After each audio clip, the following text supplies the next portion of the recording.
sekarang kita akan ngebahas soal paspor mandiri. Yuk kita bisa daftar sendiri bagaimana pendaftarannya.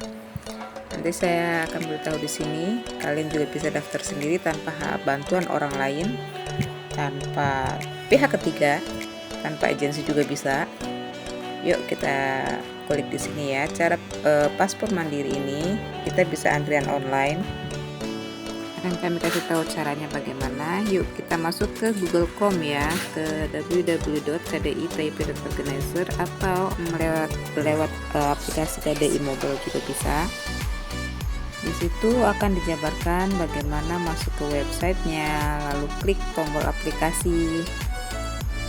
Yang intinya di situ ada layar seperti itu ya. Cara-caranya kalian isi semuanya, isi data diri dan semuanya di situ ya. Klik lanjutkan. Tapi bagaimana sih cara daftarnya? Lalu apalagi yang kita butuhkan setelah kita daftar online? Antriannya bagaimana? Nah, di sini ada perbedaan ya, ada perbedaan paspor yang akan dimaksud, paspor yang mana, berapa biayanya. Nah, di sini klikkan dari KDI Mobile atau di aplikasi KDI Mobile itu seperti ini ya. Nanti kalian bisa daftar sendiri di KDI Mobile atau di kdi-taipei.organizer paspor. Nanti saya di deskripsi akan kami tuliskan di situ ya linknya.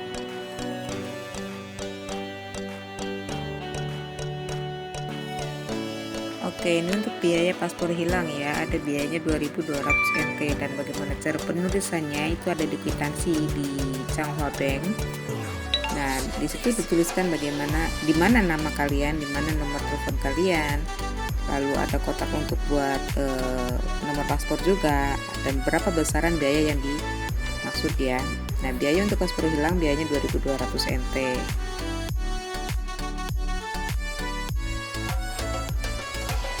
Selanjutnya untuk biaya SPLP ya, surat perjalanan laksana paspor adalah dokumen yang dikeluarkan oleh pemerintah Indonesia bagi warga negara Indonesia jika paspor biasa untuk warga negara Indonesia tidak dapat diterbitkan dalam keadaan tertentu.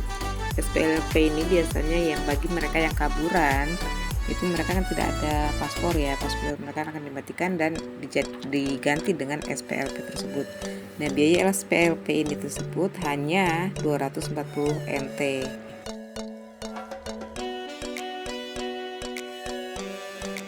Lalu bagaimana pelayanan di KDI tersebut pada saat itu ya? Jam kerja pelayanan, penerimaan berkas persyaratan jam 9 sampai jam 4 sore. Pengambilan paspor SPLP itu di jam 1.30 siang ya sampai jam 4. Prosedur pelayanan paspor dan SPLP, pemohon datang membawa berkas persyaratan kepada petugas helpdesk untuk dilakukan pemeriksaan, kelengkapan dan keabsahan persyaratan. Pemohon melakukan pembayaran biaya keimigrasian dengan mengisi kwitansi pembayaran Bank Changhua dilengkapi dengan data diri, nomor paspor, nomor telepon, dan jumlah biaya keimigrasian. Pemohon melakukan penyetoran biaya di Bank Changhua. Pemohon diberikan nomor antrian oleh petugas helpdesk untuk pengambilan foto, sidik jari, dan wawancara. Pemohon diberikan bukti pengambilan dokumen oleh petugas wawancara. Jadi setidaknya sebelum kita datang ke KDI kita sudah menyiapkan nomor antrian dan juga pembayaran yang dari Changhua itu ya. Kalau sudah membayar di Changhua Bank, baru kita ngisi formulir yang ada di KDI juga bisa.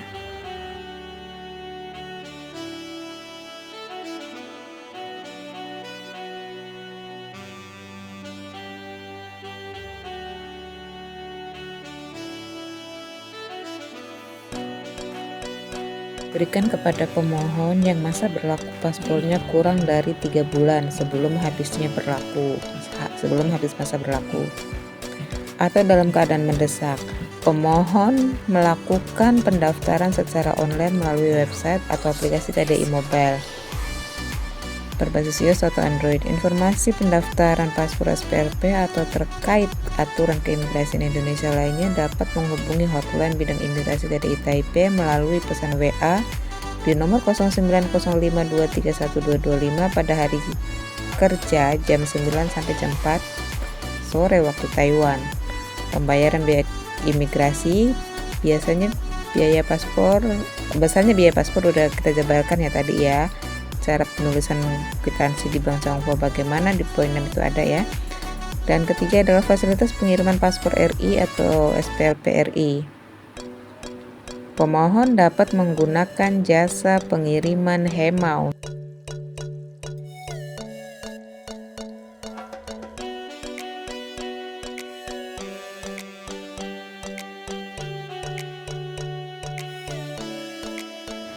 Fasilitas pengiriman paspor RI atau SPLP RI. 1. Pemohon dapat menggunakan jasa pengiriman Hemau sehingga paspor atau SPLP pemohon yang sudah selesai dikirim ke alamat masing-masing. Pemohon membeli amplop pengiriman Hemau di 7-Eleven terdekat.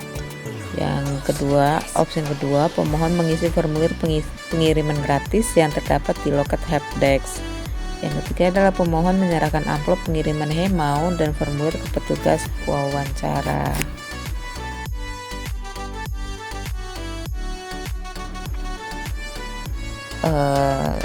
Persiapan apa sih pendaftaran tersebut? Itu persiapkan ARC, paspor lama, terus ARC, nomor telepon yang digunakan untuk melakukan aplikasi yang persyaratan utama paspor lama, ARC, formulir pendaftaran, bukti pembayaran Tiongkok. Persyaratan tambahan ini untuk pergantian paspor hilang ada surat keterangan hilang dari imigrasi, lalu anak WNI yang lahir di Taiwan, surat keterangan lahir, paspor kedua orang tua, surat nikah orang tua, ARC, WNI menikah dengan warga Taiwan, kartu keluarga Taiwan asli dan terbaru dari otoritas setempat. Pemohon wajib mengisi data diri yang benar. Formulir permohonan paspor dapat diunduh. Pemohon wajib membawa berkas persyaratan asli dan fotokopi. Intinya di sini ya, hampir semuanya sama ya. Ini yang di KDI Mobile atau di Google Chrome seperti ini ya. Nanti di situ ada nomor WhatsApp yang bisa dihubungi. Lalu saya telah membaca persyaratan dan keterangan pergantian paspor. Lalu isi pendaftaran, klik isi pendaftaran itu ya, yang hijau itu. Setelah klik isi pendaftaran itu ada 3 step ya, step pertama, step kedua, dan step ketiga.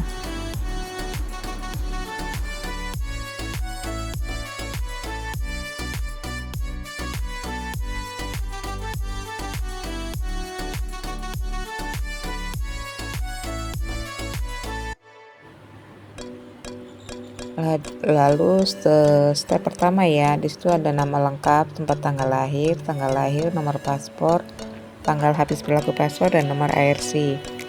Nama lengkap sesuaikan dengan paspor lama ya. Terus tempat tanggal lahir ini tempat kota kalian lahir di mana, Indramayu, Cirebon, Subang, Kediri, Tulungagung atau di mana itu ada ya di kolom paspor kalian, sesuaikan dengan kolom paspor ya.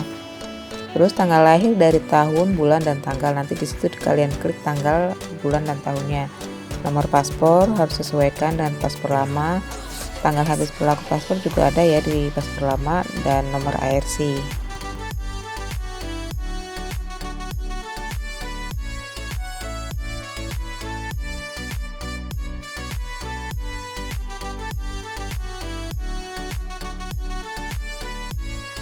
Step selanjutnya itu nomor paspor, tanggal habis berlaku paspor, nomor ARC, lalu nomor HP di Taiwan yang aktif.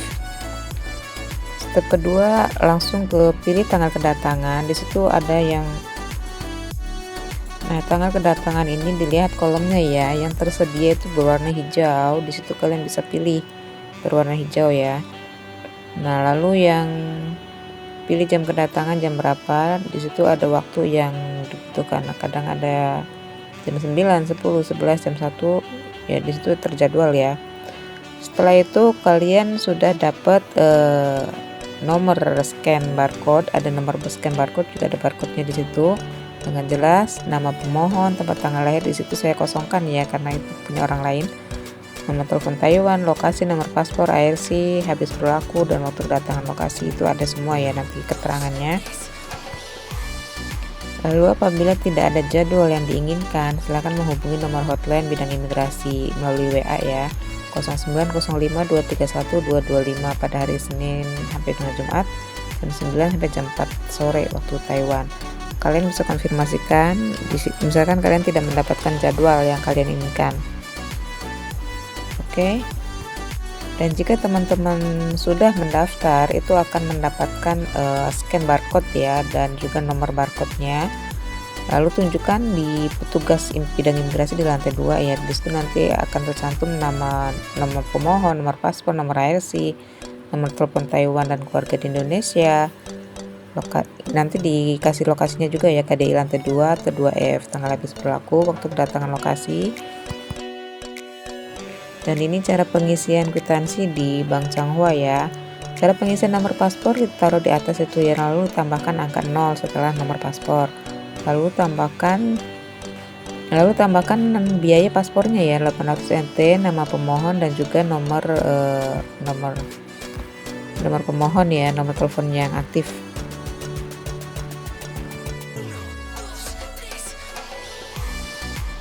Dan ini formulir registrasi, contoh pengisian formulirnya ya. Kalian bisa lihat di situ, hampir sama ya yang seperti data yang dibutuhkan kita ya, nama, tanggal lahir, alamat, dan lain sebagainya di situ ya.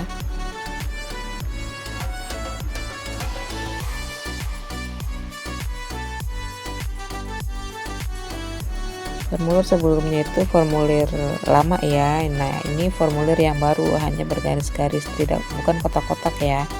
Formulir yang terdahulu itu kotak-kotak, nah sekarang yang bergaris. Intinya isinya sama ya. Dari KDI di situ formulirnya hampir semuanya sama sih.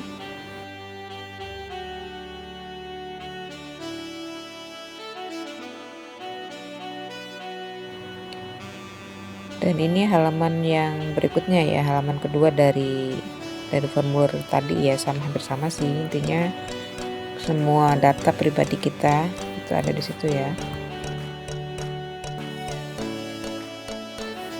Dan untuk perhatian semuanya ya, dokumen pribadi dapat disimpan sendiri, tidak perlu diserahkan kepada orang lain, baik itu agensi ataupun majikan.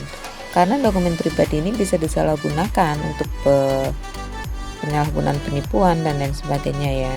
Makanya yang namanya dokumen pribadi itu tidak dipindah tangankan.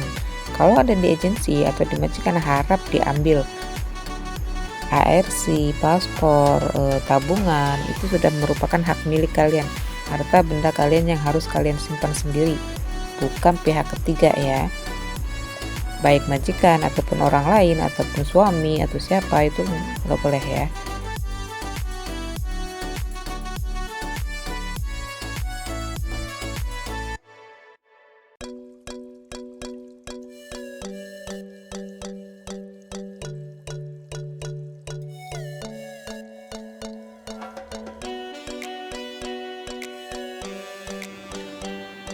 Dan ini adalah selebaran yang ditujukan kepada majikan atau agensi yang menyimpan data kalian. Misalkan kalian tidak tahu, kalian nggak pegang sendiri gitu ya, entah itu di agensi atau majikan, kamu nggak tahu nih kapan waktu berlakunya habis, ARC habis bagaimana, paspor habis kemana.